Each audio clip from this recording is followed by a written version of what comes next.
I want to welcome you to Brooklyn monthly meetings. We're happy to make the space available. One of our testimonies is the testimony of peace. We believe in nonviolence, and we believe that we should all be like Costa Rica and disband our standing army. That's a great testimony. And we've had that testimony since we started during the English Civil War, when they wanted us to take sides, and we didn't.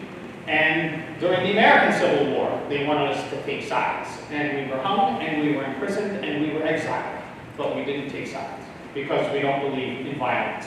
So, moving the money is very close to us. Moving the money out of the military budget and into civilian use. That we love. And I'd love to introduce to you Tara, who is going to introduce the speakers and how we're going to proceed. Thank you for coming.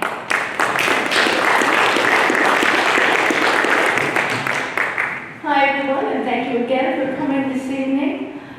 This has been co-sponsored by Brooklyn for Peace and CodePink. And the Brooklyn Friends meeting here has very generously allowed us to use their space. And we're talking tonight, we have Bill Hartung, who many of you know from his many years of studying military spending, where the money comes from and where it goes. He'll be speaking tonight. But we'll also hear speakers about two campaigns that are going on, Divest from the War Machine and Move the Money, which is specifically working on a resolution before the New York City Council to demand that Congress start sending New Yorkers' tax dollars to the cities where we need it, instead of blowing it up in various countries throughout the world, in almost every country in the world. And so we're talking about that. And then afterwards, we're going to break up, we're going to try something new, we're going to break up into working groups around the kinds of work that has to be done to get this campaign going, like legislative efforts, media and design, social media, doing research to find out exactly where the money is going, what military contractors are getting what money, and now I've got the fourth one. We'll have a fourth group that we hope that you'll feel that this is something that you have, that either you have talent or skills in, or something that you would be interested in working on, because we need everyone to be involved in it. The fourth one, of course, is legislation and lobbying. We're going to be, we hope to be able to set up visits with every Brooklyn council member and have constituents from that council member present and saying, we want you to co-sponsor this resolution before it comes up so that it does get out of committee, and we want it voted on before the full council, and we want there to be hearings so that city people can testify about what unmet needs they have so that they can hear where that money is going. So this is an important start, and if we could pull this off, if the city of New York actually passed such a resolution, that would be a much needed boost to the peace movement. So with that, I'm going to introduce our first speaker, Bill Hartung. He is the director of the Arms and Security Project at the Center for International Policy and a senior advisor to the Center Security Assistance Monitor. He's the author of Prophets of War, Lockheed Martin, and the Making of the Military-Industrial Complex. This book has been out for a while. Our program coordinator, Emily Beck, who many of you have met in the back, has told us that when she was a student at Hofstra, several chapters of it were required reading. So this is really a basic text about the military-industrial complex, and it's available in local bookstores, and it's available online. Bill has been a featured expert on national security issues on CBS 60 Minutes, NBC Nightly News, the PBS NewsHour, CNN, Fox News, and scores of local, regional, and international radio outlets. He blogs with the Huffington Post, The Hill, and The Medium. So I'd like you all to welcome Bill Hartung. Thank you for the kind introduction. Usually when I'm waiting to give a speech, somebody's saying all this nice stuff. I'm like, what are they talking about? That person sounds really interesting. And then I realized it's myself. I'm like, you know. But anyway, so I'm here to talk about the Pentagon budget, and we're trying to deal with its impact on New York and Brooklyn. So of course the question is how much are we spending?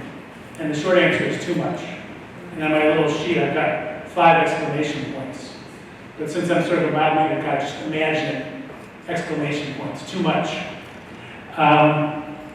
Trump's most recent proposal was $750 billion for the Pentagon and related work at the Department of Energy where they make nuclear warheads.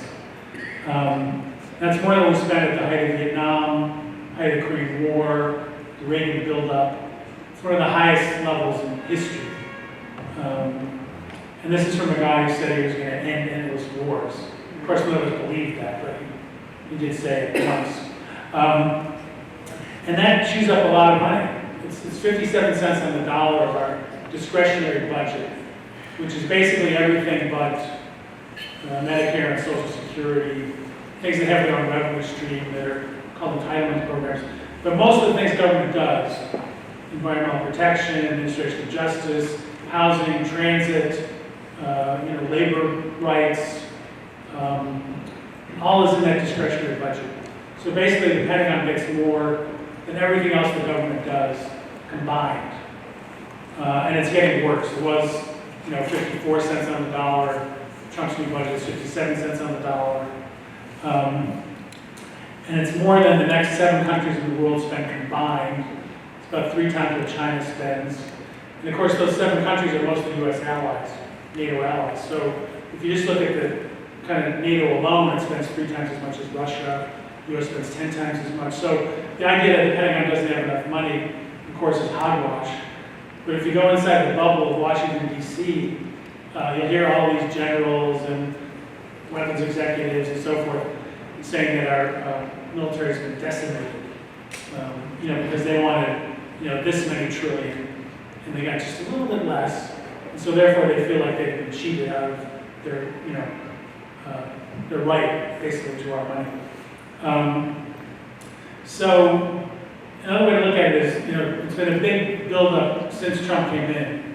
The last 2 years, just the increase in Pentagon spending, not even the base, is as much as Russia spends on its entire military budget. So it's a lot of money, and we have many other good uses for it, as you'll hear from the folks who are going to speak later. So, before I get into all the further depressing details, I think we should remember that people are starting to fight back in a lot of different ways. The Poor People's Campaign, which Reverend William Barber helped to start, which is a kind of continuation of the legacy of Martin Luther King, dealing with racism, poverty, and militarism, and adding the environment and protecting the environment, which was not part of King's original Poor People's Campaign. They have been working with some colleagues of mine to develop a platform, and their platform calls for cutting $200 billion a year from the Pentagon, about $2 trillion over the next decade, which would be enough to do many, many things. You can have free college, or public college for kids. We could rebuild our transit systems. All the things that the government says we can't afford would be on the table, would be possible. Of course, we also need to tax the rich, but that's another talk.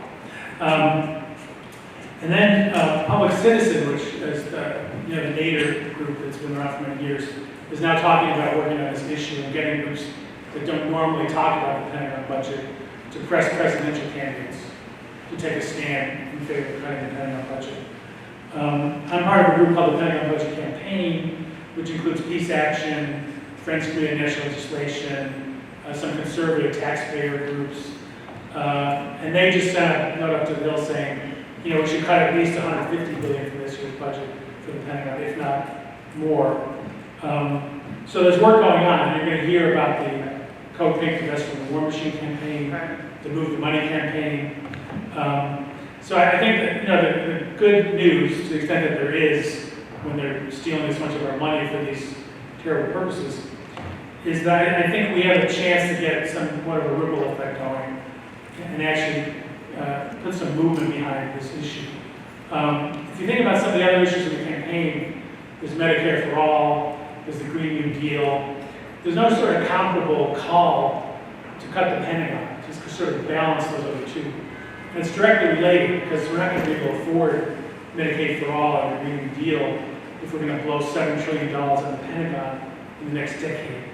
So I think candidates are going to start to see that, and they're going to get pressure from progressives, particularly there's some progressives in Congress, some of the new members, who are not willing to stand for business as usual when it comes to the Pentagon. So I think that's a hopeful note. Now the question is what to cut. And one way to do it is just kind of like you would do with your kid. Just say to the Pentagon, this is your allowance, and this is all you're getting, so you figure it out. But I don't think it's going to happen that way.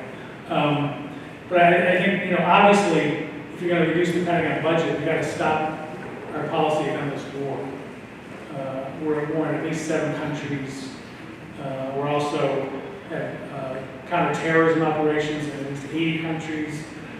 We spend special forces to do something or other in over 100 countries every year. It could be training, could be hunting terrorists, could be goodwill tours. They're not going to tell us exactly what they're up to, but basically it's this global reach. 800 military bases, largest arms supplying country in the world. All these things cost huge amounts of money, but they're premised on the idea that the United States somehow has the right to police the world. And of course that is not the case. And policeman may not be the right term because it makes it sound like law enforcement. No, we're just enforcing the rules here. But of course a lot of what we do breaks the rules of international law and causes tremendous devastation. There's a project at Brown University called the Cost of War Project. And they tried to figure out how much we spent on the post-9/11 wars.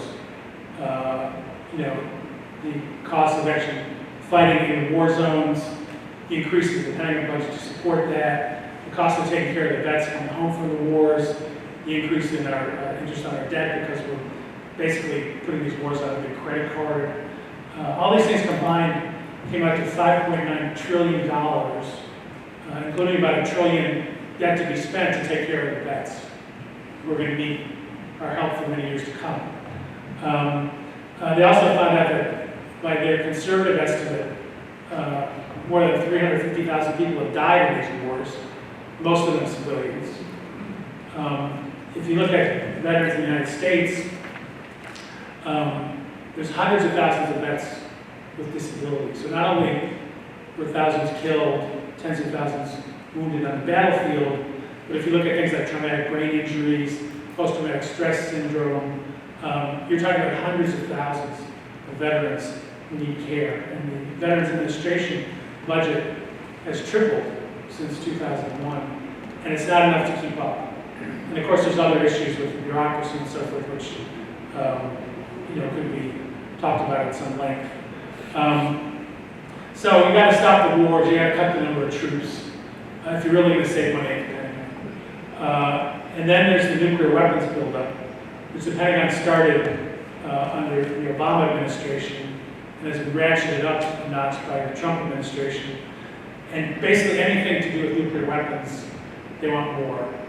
They want new ballistic missile submarines, new nuclear bombers, new land-based missiles, new cruise missiles that fly from under the wings of planes, small missiles that can come off of submarines, a so-called low-yield nuclear weapon, which basically, it's very hard to kind of enter into the twisted logic of Washington. But basically, the argument they made is, well, they're not going to believe we're going to use the big ones. So we need smaller ones, and then we're really scared and then we might use them. And of course, part of that logic is you might end up using them. They're sort of called, by the critics of the Hill, is these are more usable nuclear weapons, which is the last thing in the world that we want. So all of that could be stopped. And they want to spend $1.5 trillion on that over the next 3 decades. So another huge store of money that we can use for something else. Then there's just the waste, which is quite substantial. All right. All right, we're all being recorded now. So we better watch our words. So, for example, Pentagon has this little board, it's called the Defense Business Board, and they're supposed to look at efficiency at the Pentagon. And so they figured out they could save $125 billion over 5 years just by getting rid of excess bureaucracy. You know, 2 people doing the same job, some people doing no work. They also have employed at least 600,000 private contractors. A lot of them do the same jobs that the government employees do. And they've got so many of these contractors, they actually can't keep an accurate count. Robert Gates, when he was defense secretary, was asked, you know, how many of these contractors does the Pentagon pay for? He said, well, I really don't know. At least 600,000. And, you know, to kind of add to that, the Pentagon's the only major federal agency that's never passed an audit. So they can't actually tell us how they're spending the money. And in the last 5 years, they've actually given back about $80 billion to the Treasury. Basically gave them so much money they didn't know what to do with it. And so they handed it back. So this doesn't sound like an agency that's, you know, on hard times. But if you went to Washington, this is what you would hear from the generals, the admirals, the head Secretary of Defense, and so forth. So there's many reasons for this. You know, I think the biggest one is just kind of a nation addicted to war. But then there's the domestic front and the military-industrial complex. And, you know, so we're up against some powerful interests and a lot of money. You know, the defense industry, taken as a whole, all the companies that make weapons, spent about $35 million on elections in the last 2 cycles, which is a lot more than, say, peace action spent. Although maybe we're catching up, who knows? And then lobbying is spent about 10 times that, $375 million just in the last 4 years. And a lot of this goes to very well-connected lobbyists. People basically go from, you know, the Pentagon or the State Department or the Department of Energy or the White House, and they go work as lobbyists or executives for Lockheed Martin, Boeing, Northrop Grumman, all the big weapons contractors. And so what they do is basically, you know, they're wired. Their old friends are still in government. They're basically saying to them, look, cut us some slack here. When you leave government, you can have a job like mine, making 10 times what you're making now. So there's kind of a corruption or capture of government through this system, which is called the revolving door. And it works both ways. People come from government to lobby for industry, and then people come from industry to run the government. So for example, the Secretary of Defense, acting Secretary Patrick Shanahan, was an executive at Boeing for 30 years. And he ran their Missile Defense Division, which is not exactly an advertisement for letting somebody run something. And given that they've spent hundreds of billions of dollars in missile defense and never had a single realistic success, even in testing. So you've got a Boeing guy running the Pentagon. You've got a Lockheed Martin guy as number 3. You've got the Secretary of the Air Force who just left, was a lobbyist for Lockheed Martin involved in a no-show job scandal. So you've got basically contractors running the Pentagon, and then you've got these people who've come from government, and they collude. And this is what Eisenhower was really talking about when he talked about the military-industrial complex. And it adds up to a lot of people. The industry has somewhere between 700 and 1,000 lobbyists running around the Hill. So that's, you know, almost 2 for every member of Congress. And that doesn't count people like consultants and, you know, board members, other people who do lobbying but don't register as lobbyists. So there's that element. There's the lobbying and there's the big money flowing to Washington. And then there's argument, they're kind of arguing the last resort is, oh, come on, you know, you can't stop spending this money because it'll cost jobs.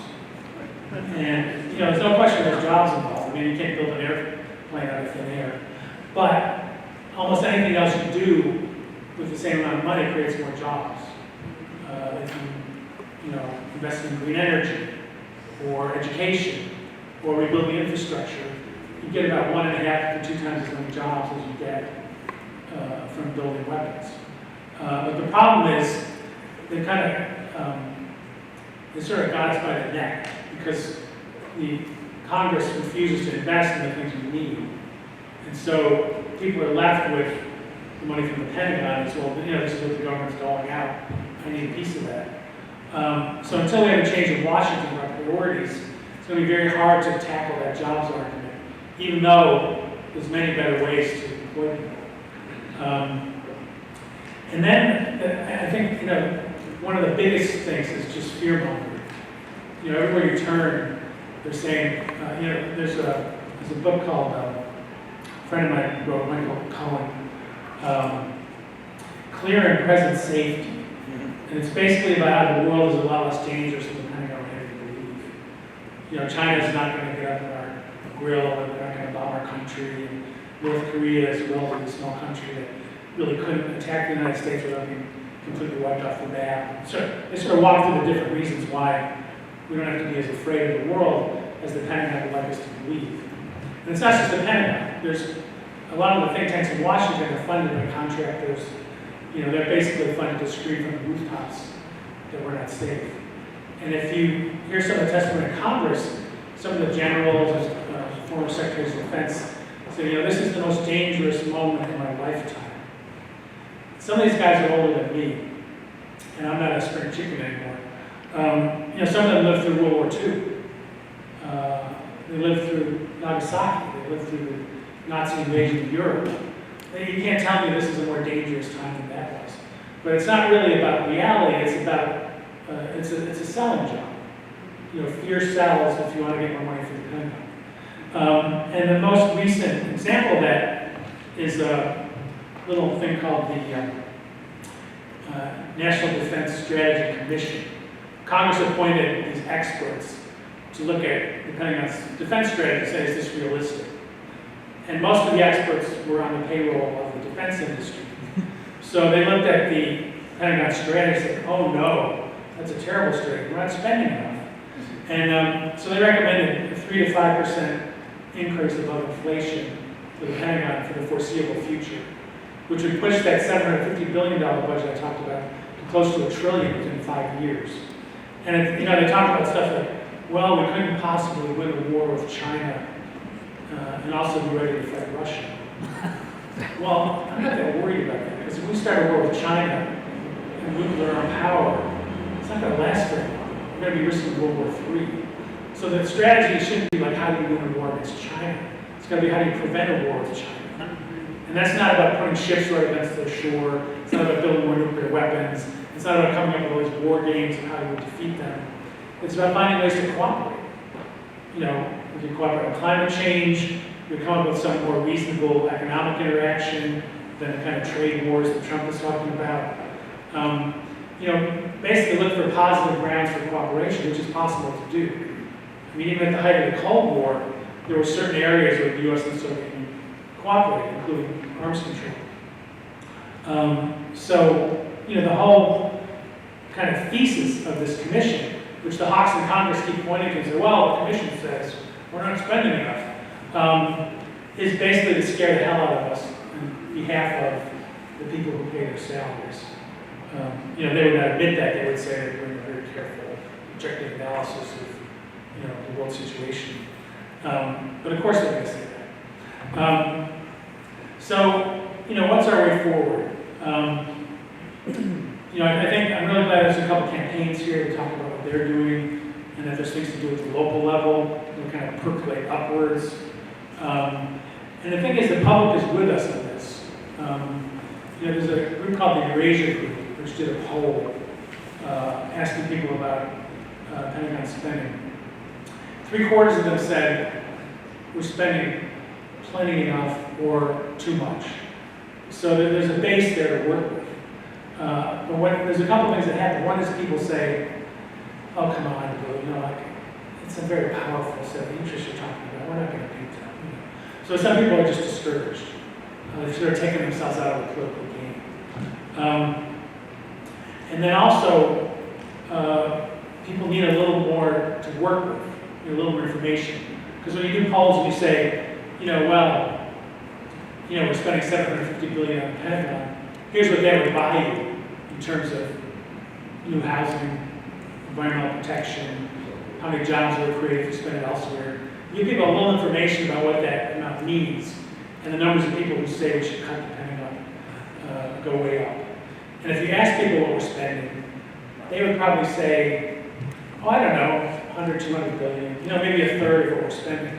And they think we're spending a lot of money on the State Department, which of course is being cut dramatically under Trump.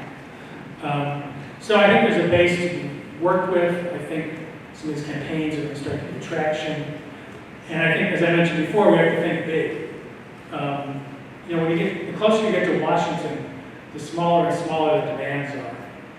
So it becomes like, well, let's, cut $10 million from this program for a, $2 billion new nuclear weapon, and see if we can get, enough votes to make a respectable showing and so forth, and then lose anyway.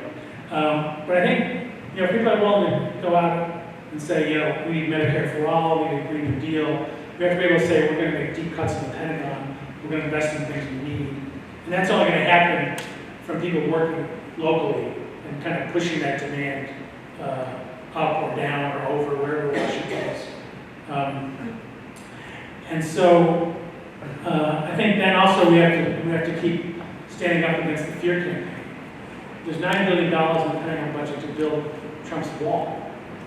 And of course, he was making all kinds of statements about, the men, women, and children who are fleeing poverty and violence to try to protect their families, being, infiltrated with terrorists, invading the country, sending troops to the border. So he's got the thinnest of arguments, but he's still scared some of his base. They still believe this. And so we have to push back against that. We have to push back against his Muslim ban. We have to basically say, look, we're all together in this. People coming into our country are not our enemies. The enemy is the Pentagon. It's this overspending on war. That's what's killing people. So, we have to push our representatives to be leaders. Because New York, we have a fair number of liberal reps. And they'll usually vote the right way if actually a vote comes up that's relevant. But they shouldn't just be sitting back and waiting for a vote. They should be demanding a vote. They should be putting forward legislation. They should be real leaders on this, not just kind of occasionally pull a lever or put their marker down for a vote. And then the last thing I'll say is, in terms of things that have been encouraging to me in the last year or two,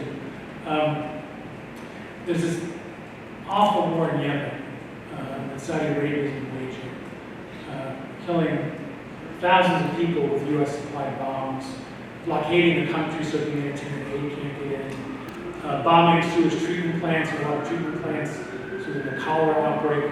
It's the worst humanitarian crisis in the world, and it's made in the USA.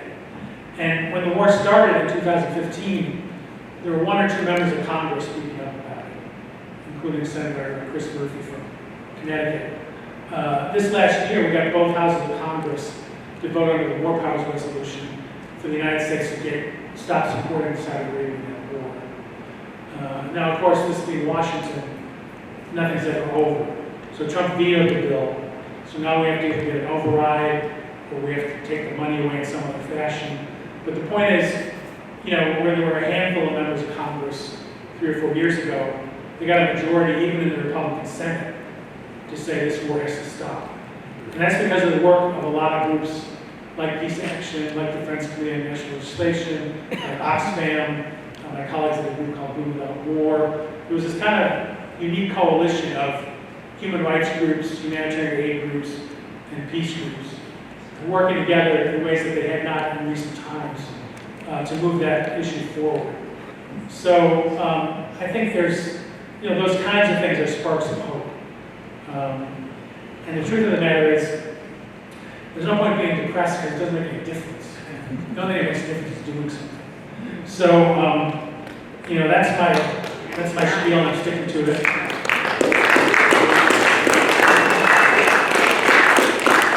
I don't know what's our timing. So, I think we'll have the other two speakers. And then if there's any questions, we'll. Okay, thanks a lot.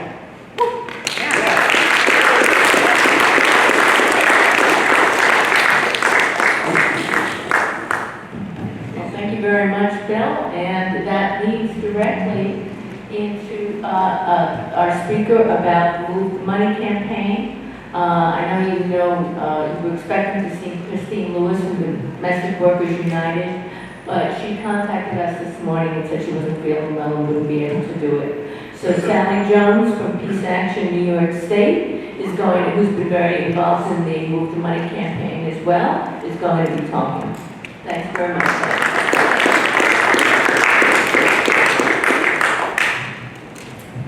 Thank you. I'm really delighted to be here. My name is Sally Jones from Peace Action Fund of New York State. I came over from Staten Island, and I have to tell you, we're very, very close. When you get off the ferry, it's Hub Ferry, and take the R, it's about a 3-minute ride to Court Street, and you can miss that stop. So we have to remember how close we are and work together. That's how I got started in the Peace Action, was through my local need to start something in Staten Island, and we formed a Peace Action of Staten Island chapter in 2002, which is how I met Charlotte Phillips and eventually Tara and many people in this room.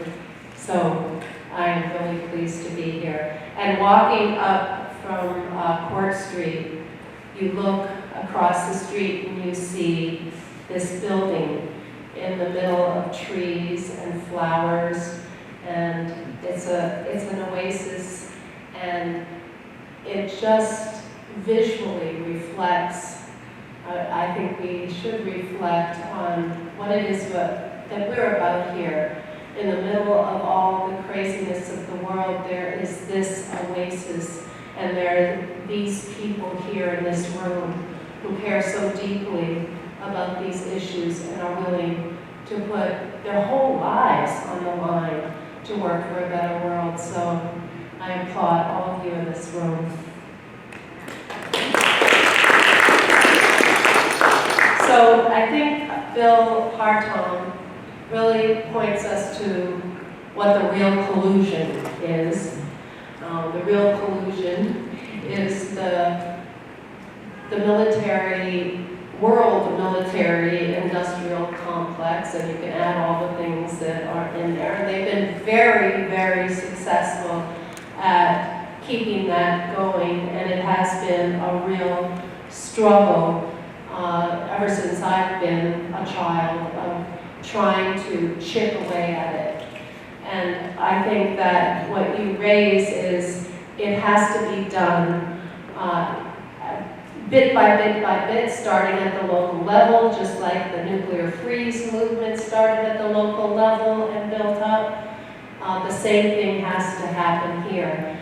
I just came back from a trip around New York State, from New York City up through the Hudson River Valley, up to Albany, over across the Thruway, Syracuse, and over to Buffalo, and down through the south and center, Geneseo, which is near Rochester, Ithaca, Binghamton, and then back to New York. And there are all these people in these towns all over New York State, and I'm sure all over the United States, who are just like us, who are in smaller groups because they're smaller towns, and they are latching on to some kind of campaign that will trigger their imagination. And it may not be a Move the Money campaign, it might be Back from the Brink, the Back from the Brink campaign, or some other campaign, but they're looking for something that they can do locally, that they can affect their local municipality and get the message out. I think people are thinking along those lines. Maybe this is just one part of the puzzle, and when I look at all the different things that are out there, we worked on cost of war. There's been campaigns about the cost of war since 2002. We've had Move the Money types of campaigns trying to address how we can get the money out of the Pentagon budget. We've got the Divest from the War Machine. We've got the Back from the Brink campaign. We had Don't Bank on the Bomb campaign. And there's others, maybe some of you know of some other campaigns that are out there, which are all trying to draw attention to this huge problem, the real collusion that we're trying to address. So in New York City, we have a coalition that it's starting, I hope, to capture the imagination. Because it's local, because it has to do with legislation, because we can talk to our city council members, because we have a platform here in the city to raise this issue in the media. So our New York City Move the Money coalition is putting forward a city council resolution, which is very easy to remember. It's 747 after the jet. Just remember 747. It was talked about for a year, and they finally found a city council member who would introduce it, Divest from Northern Manhattan. He's introduced this resolution. I don't know if we have a copy out there, but it has about 16 whereases in it. And the whereases are very particular to New York City. And I think that's what's the key to this, is bringing this issue back to our locality. What this real collusion on the military spending means to us. So it goes through the budget. It goes through basically what we heard from Bill Hartung about how big it is, how it's growing. And then it talks about exactly what it's doing to New York City. People may not realize that we rely on federal grants in New York City for a number of things. That 85% of the HPT budget comes from federal funds. That we have money that is used for the Home Energy Assistance Program that helps 770,000 New Yorkers. That we get money in community services block grants that help, this is important for rental assistance, for summer youth programs, for adult literacy, and then there's the social services block grant, which helps meals to seniors, helps victims of domestic violence find shelter, and on and on and on. So with this kind of specific language, we can talk to our city council members and explain to them that when the federal military budget grows, that means that the social services are going to be cut. Unless they grow the whole thing together, and then we're really, our tax bills keep going up and up. So that is a conversation we can have with our city council members. They know about these numbers. They are dealing with these numbers every year when they address the city budget. So I think that it's a real great tool. A real great tool to start the conversation and get people thinking about the money that we rely on from the federal budget, but also the fact that there's so much money being spent on the federal budget in the military side, that if it was less, that money itself, just cutting it by 10%, would free up a huge amount of money. Like 10% of 700 billion would be $70 billion. Where could that money go? And what could it be used on? In this resolution, it said that a 10% cut in just the Department of Defense budget would bring health care for 850,000 children and for 200,000 vets. That it would bring in 46,000 infrastructure jobs and 25,000 elementary school teachers. Now that's not or, that's and. All those things together would happen.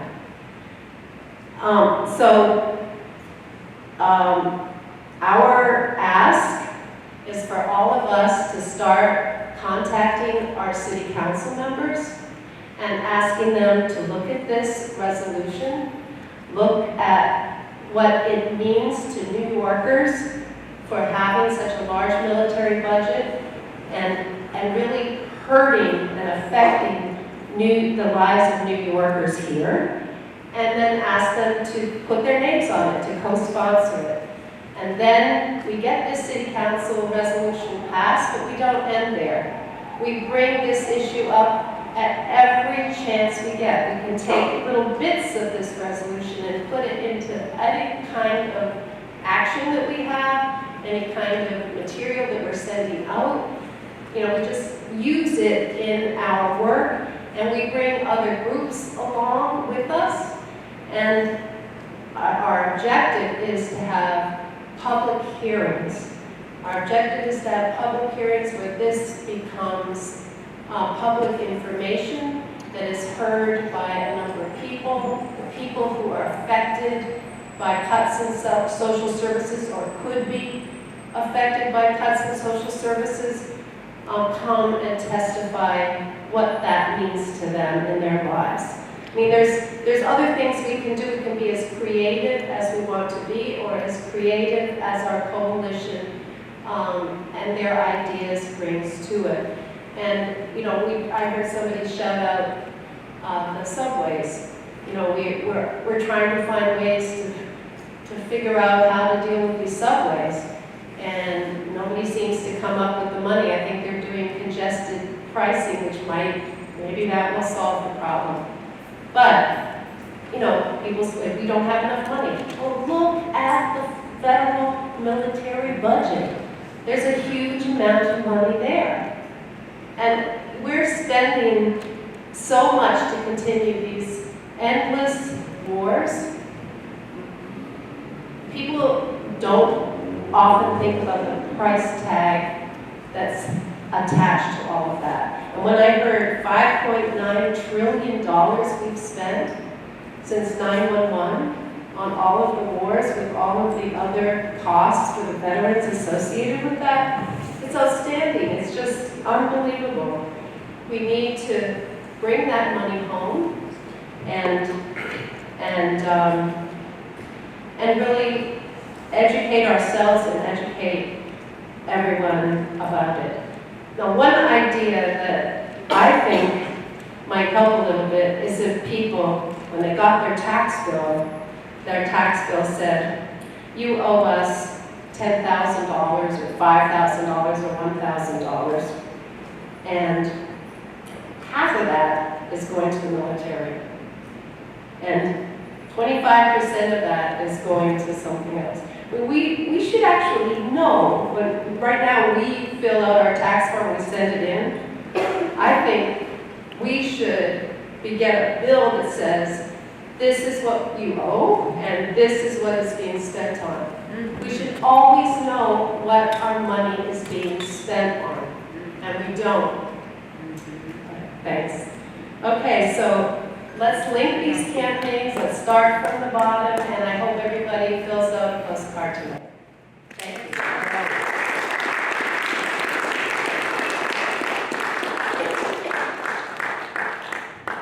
Thank you very much, Sally. And all of you in Brooklyn for Peace, if you're on our email list, you'll be hearing a lot more about the campaign to move money in this campaign around the City Council. I hope you have all filled out a postcard tonight.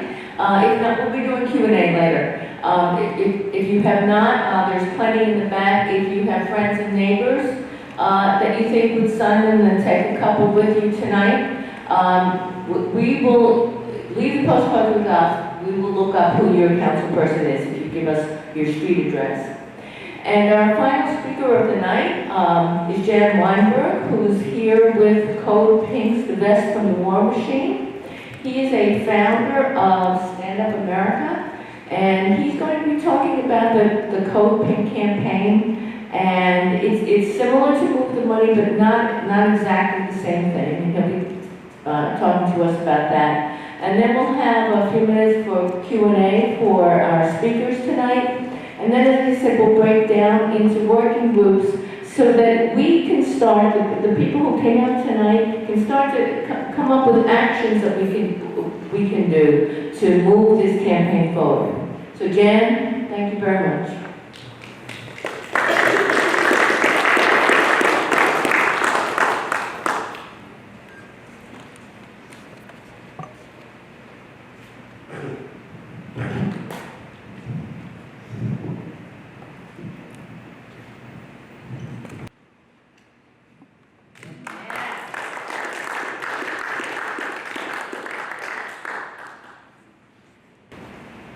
My name is Jan Weinberg. I'm the founder of Show Up America, an organization that teaches individuals and organizations how to interact with their municipal governments, county governments, state governments, the Senate, the House of Representatives, and the presidencies.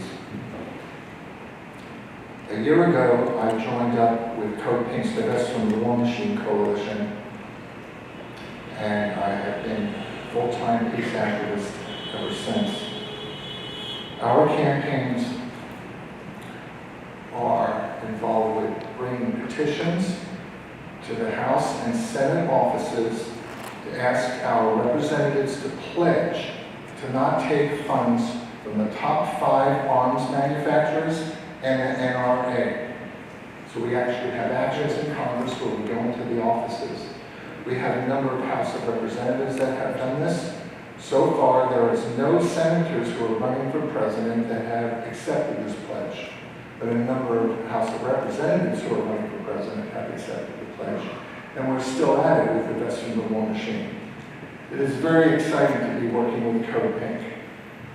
If you've ever seen the video clips of actions, it's quite exciting. And I'm no longer jealous of not being involved in that way, in getting in front of the powers to be and getting thrown out of their meetings. It is quite exciting. It's great to organize, it's great to have education forums, but it is absolutely incredible to be on the street. In Princeton, I'm heading up the Divest from the War Machine campaign to put into Princeton University's $25 billion endowment for them to study it and then to sell any investments that have any arms manufacturers' investments in there or anything related to violence.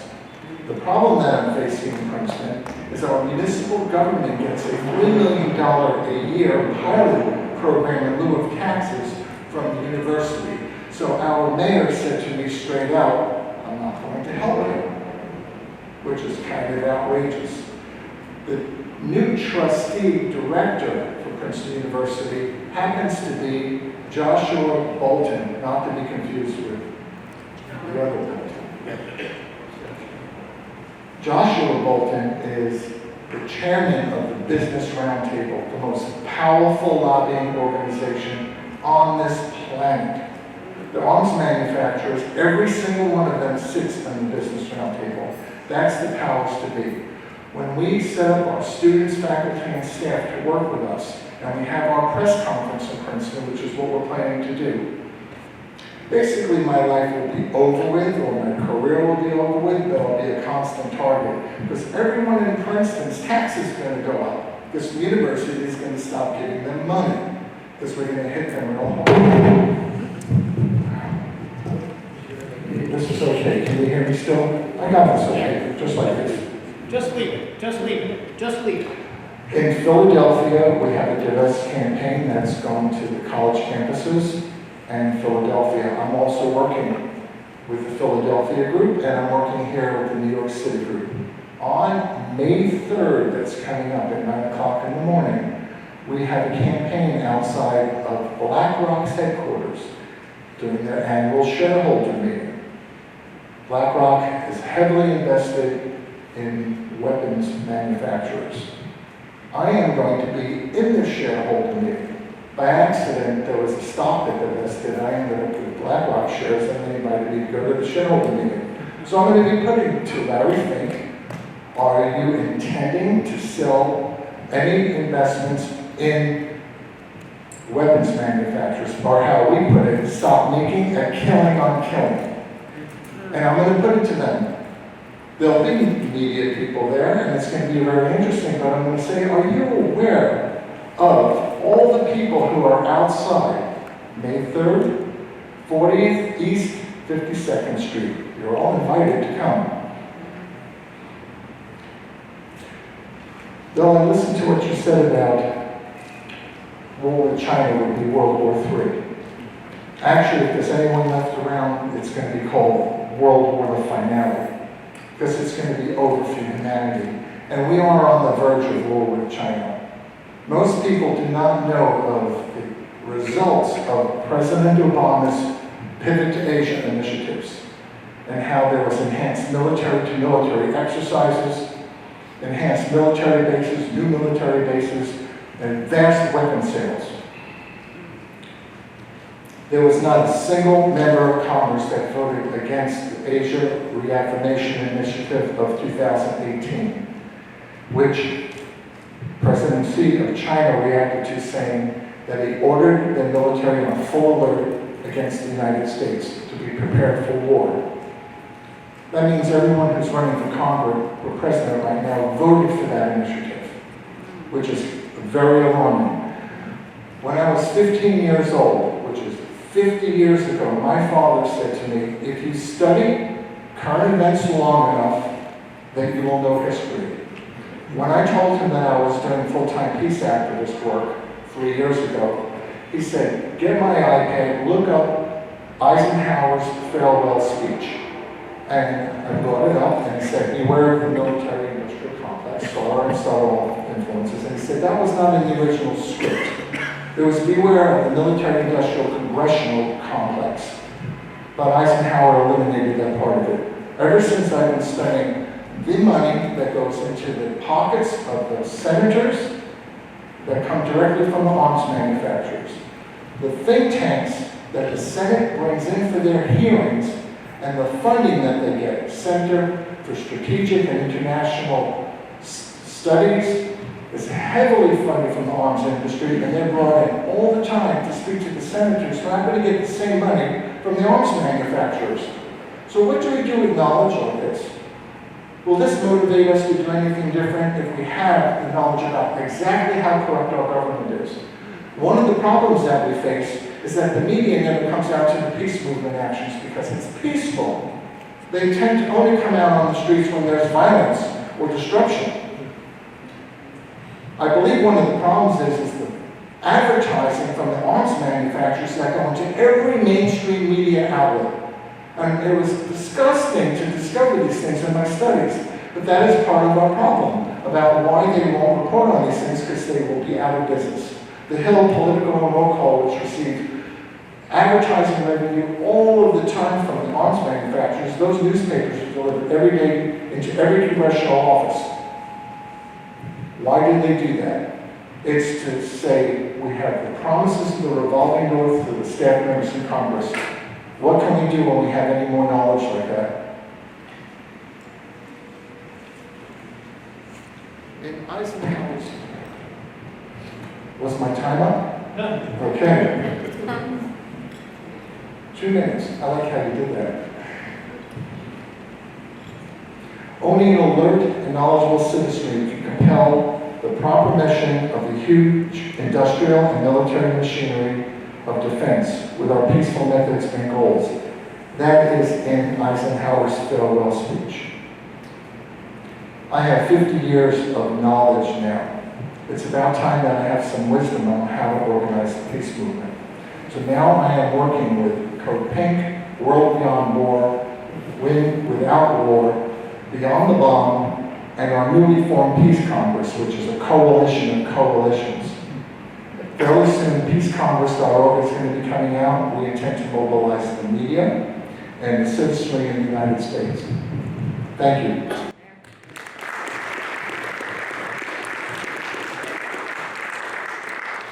Thanks very much. So maybe if you stay up here and our other speakers would come up if there are any questions. Is this okay? I wonder if there could be some words that address the black part of the Pentagon budget. I don't personally call it the military industrial complex anymore. I call it the military industrial surveillance complex. We talked about how the Pentagon has never passed an audit, which I understand is contrary to the Constitution. And then there's some recent accounting changes that have been passed, which now make it all right for the budget to dissemble when it's covering black ops. The Pentagon budget is basically a very leaky budget. So for instance, on September 10th, the day before September 11th, it was announced that there was trillions of dollars missing from the budget. So there's huge amounts that are just never accounted for. I was asking some words to address the subject of the black budget, and maybe Bill Hartung would be the best person to do that. There's some sort of intrepid researchers who are better at this than I am. I've kind of like delved into the Pentagon budget, and they found these little peculiar code words and things that didn't seem to attach to anything else. But through that method, they think there might be $80 billion in secret programs tucked away in the Pentagon budget. Also, some researchers believe that the whole intelligence budget for CIA, National Security Agency, the 16 intelligence agencies the U.S. government maintains, is also sort of sprinkled around other parts of the budget, including in the Pentagon budget. So, if there was a real audit, some of these things would have to come to light, which is probably one of the reasons that they've never done it.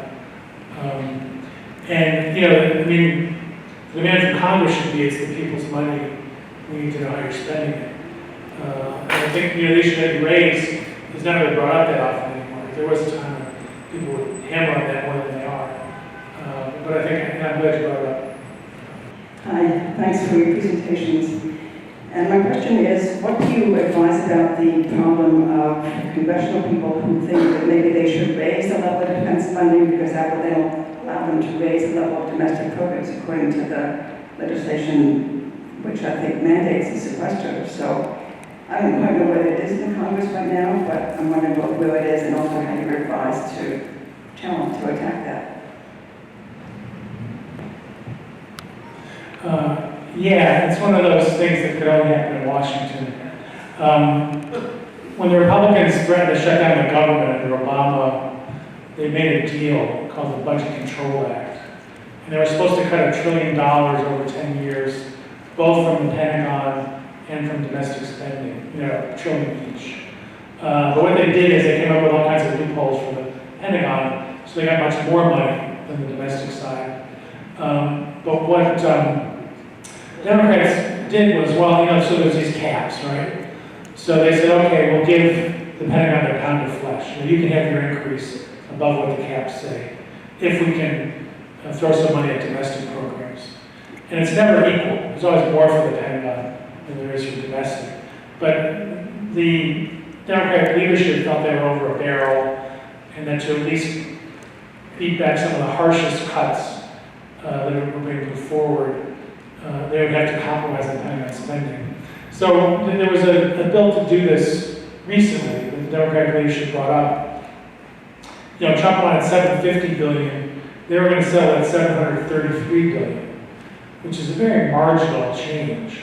So basically they were sort of saying, all right, we're going to give up at the beginning. We're not going to fight this budget.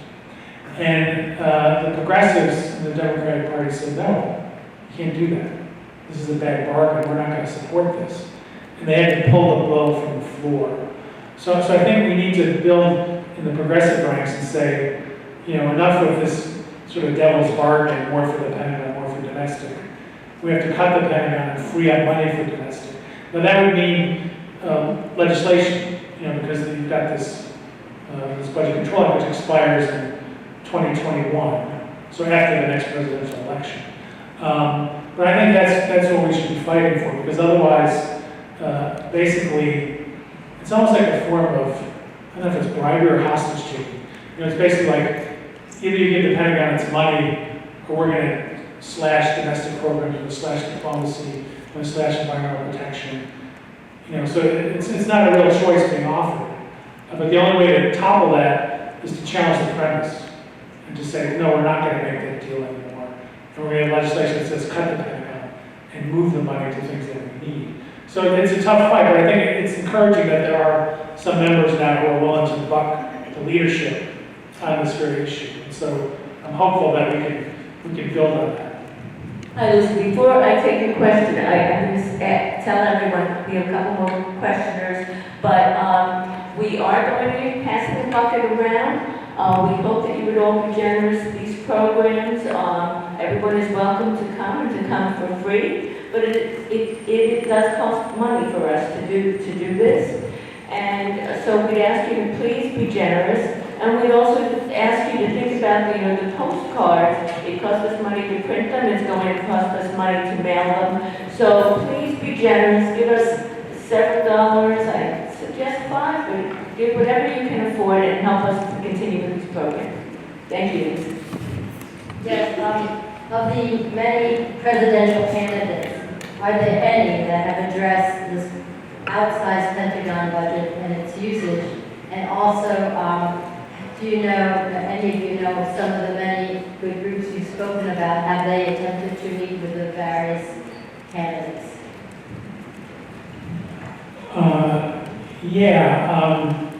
Well, there's groups like Win Without War, Public Citizen, sort of a coalition of us trying to reach out to all the candidates on the Democratic side and then push a platform of cutting the Pentagon budget. So far, Elizabeth Warren has criticized the Pentagon. She said they're spending too much. She's gone after the corporate angle, corporate corruption. Bernie Sanders has given some speeches on it. I haven't seen him commit to a number, though, a number for cuts. So I think there's work to be done, but it's kind of like, it's completely unbalanced if you're going to say, we're going to do Medicare for all, we're going to do a Green New Deal, and we're going to let the Pentagon run riot over our budget. So I think we do have leverage with them, but I think it's going to take some pushing. And some of the coalitions that are working on this have gotten agreements from candidates in the past on things like government ethics reform and other issues. So I think this is the time to start reaching out to them. They're going to start having debates in June, which is unbelievable. They're also the CodePink campaign is holding a debate, inviting all the candidates in, and they're going to raise this issue with them because it's one of their pillars of their, their platform. So I think there's a lot of work to be done, but I think there's some candidates may be receptive if they get enough pressure. Prior to the end of the Cold War, we had a rationale for a military buildup, but right after that, all of the presidential candidates seemed to mention a peace dividend at that time, and it was very popular to talk about a cut in defense spending, but when they were elected, they usually had a turnaround on that, and we never actually had any of those things come to pass. But has anyone been contacting the primary people who are gearing up now? Yeah. There's a number of groups trying to make the case and connect with the campaigns and do bird dogging, where you go to their forums and people in the audience ask them questions about Pentagon spending. So I think we're going to try to find every angle we can, and that's where the local element is very important. I can talk a little bit about the Peace Voter campaign that Peace Action does at every, 2 years on the congressional and the presidential elections. And it can be very local for each congressional district and also presidential. So we have an affiliate in New Hampshire, and they are already doing constant training to people on how to bird dog. And they did a training for us down in DC, March 24th or 25th, I can't remember which day it was, but it's really interesting. And we have an opportunity in New York City, because I asked Will, who's the man who does the training, and he said all the candidates come to New York City to get some money. And they're going to be at fundraisers. And if we had like a a group of people who could like keep their eye out on the fundraisers that are happening in New York City and be trained to bird dog. As the candidates come into these events or leave, or maybe even some of their donors that come in, we can raise these questions. And they also actually gave us a series of really good questions to ask, and certainly military spending should be part of it. And the New Hampshire groups get a lot of the stuff on tape, and it's really fun to watch. You know, the back and forth. Thank you. I see that our line of questions is growing, and we do want to get to our working groups. I think I'm going to cut it off now, and I would ask you to state your question briefly, because in line with this question, we want to, just get together for a few minutes and talk about the kinds of things, the towns that you would like to be working on. Legislation and lobbying is part of it. I do have to put out a warning on behalf of Looking for Peace, which is what is called a 501c3 organization. So we can't do anything at all in an election, and we are limited to the amount of lobbying. So bird dogging itself, I think, is something that Looking for Peace can't discuss, but certainly individuals are very able to do that.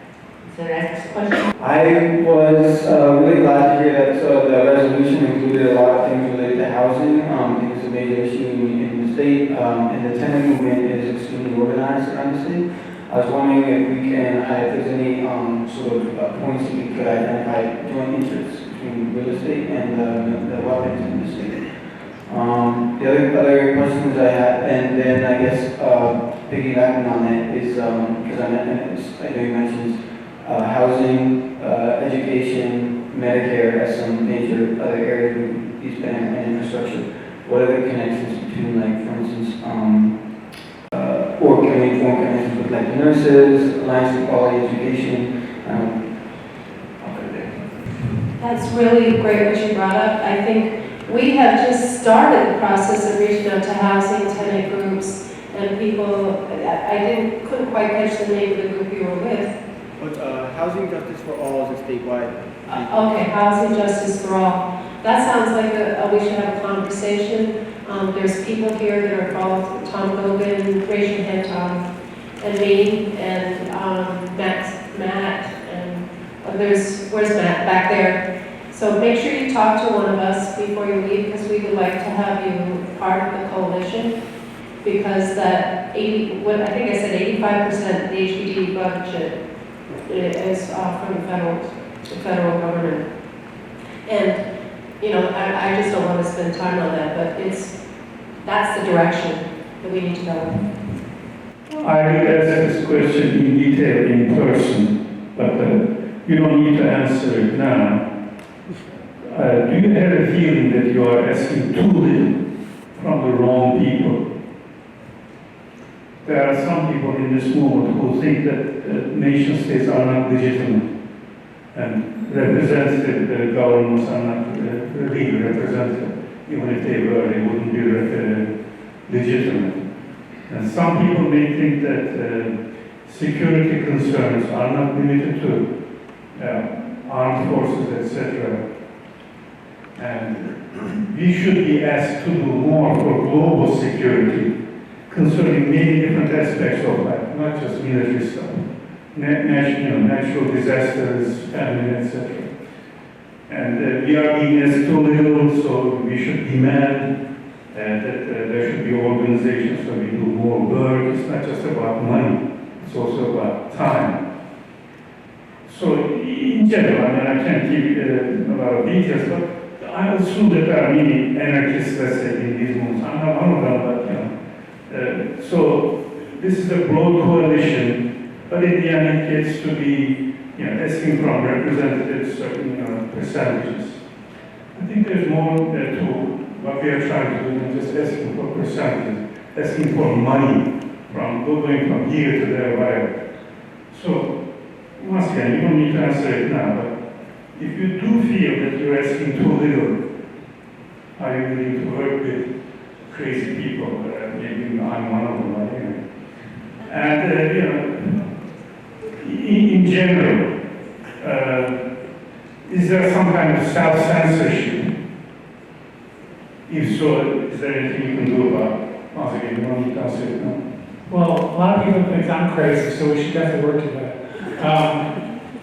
And I think you're absolutely right. I mean, we need a positive agenda, and moving money around on a page is not enough. And I don't think I maybe have done enough to communicate that. And I think we need to work with everybody who wants to make the world a better place. So I think there is an element in my work, because I work at a think tank, because we're trying to influence Congress, and the federal budget and so forth, that it does, sometimes it shrinks your vision, if that's what you're mostly working on. So I'm glad you brought that up. I think that's very important. So is there any effort being made and resources put into organizing inside the military and supporting those who want to organize in the military? And the same with workers who work at Raytheon or General Electric or all these corporations. Is there any attempt made to reach and organize those workers who can have, I think, a much quicker and more deep impact than we've been having this discussion for 4 years? Yeah, I don't really know. I mean, there's a lot of activated Veterans for Peace. There's a group called Common Defense. There's Vote Vets who are raising these issues. But in terms of people still in the military, I know there's a guy named Danny Surgerson who writes for The Nation and the Tom Dispatch and various progressive publications, and it's probably to the left of me on a lot of issues. He was writing this stuff when he was in the military, and somehow they let him do it. He had to clear it with them. He's just retired. He said there's a network of people like him in the military, like mid-level officers, who believe that our military policy is completely off base. We shouldn't be fighting endless wars.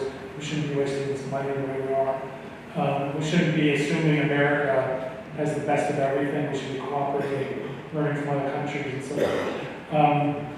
But I don't know how much of that there is. And in industry, I haven't seen it. There was a time when the machinists at the VAW were willing to talk about converting the military industry to civilian production. At least having plans to do that if the time comes. And there's a lot less of that. So I think that bears looking into. I don't really know if there's anything significant going on that front at the moment. I have a question, maybe it's to us or to you in the audience, is we have all these campaigns and some of them capture the imagination of one municipality or another, and they're different, but how can we make sure that we're all working together and we're not splitting our energies and that we're all moving toward the same goal? That's my question. Well, yeah, I think that's part of what coalition building is about, and I think it's not as easy as you'd like it to be. But I think that is also one of the goals of this movement, that one campaign. This is just the beginning. That it's very small, it's very localized, but that it's bringing together racial justice, housing justice, climate justice groups together with the peace movement to see their overlapping concerns, and that they're all different aspects of really the same overall problem. That society is not being run for good of the people who live in it. And with that said, I am going to suggest now, as I said, we haven't done this before, that we break down into groups, that we start talking about things that everyone in this room would be willing to do and help work on it doesn't have to be an enormous commitment, but that you split into these working groups, and there's 4 of them. There's the legislation and lobbying working group. Matt Weinstein in the back, he said he's going to, can you come up over here, maybe we'll put you over on the side up here, and he's going to gather names of people who are interested in working on that. And, right. And the way we described it is that you track pending legislation in Congress and in other jurisdictions at the state and city levels. You set up appointments for delegations of constituents to meet with elected officials regarding the bills, resolutions, and actions, and you maintain relationships with aides, because many times having that relationship with an aide is as important as with the member, him or herself. So anyone interested in working on legislation and lobbying over here with Matt, here's a sign sheet to keep track of who said that they would work on that. There's the research working group. Sam had said he would do that. Maybe come over here, up in front, and Bill, if you wanted to join it too, you're welcome to. And just to discuss a little bit, if we're looking for facts and figures to present to legislators, to present to the public. You know, how much housing, how much is there for transit or for the schools if we cut 10%, if we cut 20%? Where would people go to find that information? Certainly the National Priorities Project would come to mind immediately, but that people would be interested in doing this kind of thing either in libraries or online or with other groups, wherever they might do it. And here's the sign over here. We have an outreach working group. I think, Charlotte, would you mind doing that? This will help to organize street corner and street fair tabling, other activities to create public awareness of BFP issues, and act on as a liaison with other progressive groups to attend meetings, share information on upcoming events, and creating an avenue for mutual support and exchange of ideas. So again, that's Jonathan would be interested in that, and especially if you're here with another group, again, it's just talking about ways in which we can make it easier. I think it's the issue that Sally just raised, is how do we all get on this, know what one another is doing, and not duplicate efforts, but really reach out and see where our mutual interests lie and mutual strengths. And that will be meeting over here on the left, I guess. Stay right. And finally, there's media and design working group. Is Chris here tonight? I didn't see him. Chris Bruns. Yeah, Chris Bruns. I didn't see him. I'll head up that group of people who are interested in writing letters to the editor, writing op-ed pieces, doing social media postings, helping to write flyers, helping to design flyers, any other ways of getting communication out, contributing to the newsletter, maybe even contributing to a newsletter for another group. And so I guess we'll meet over here. So thank you. And again, if it's, I don't see an overwhelming response, but the idea of this is not that you're going to have to put in hours every week, but that there are some ways and some talent or some kinds of things that you're interested in doing to really move the money campaign a success and to make the peace movement, to re-vivify the peace movement, because we certainly need it now. Thank you, and good night.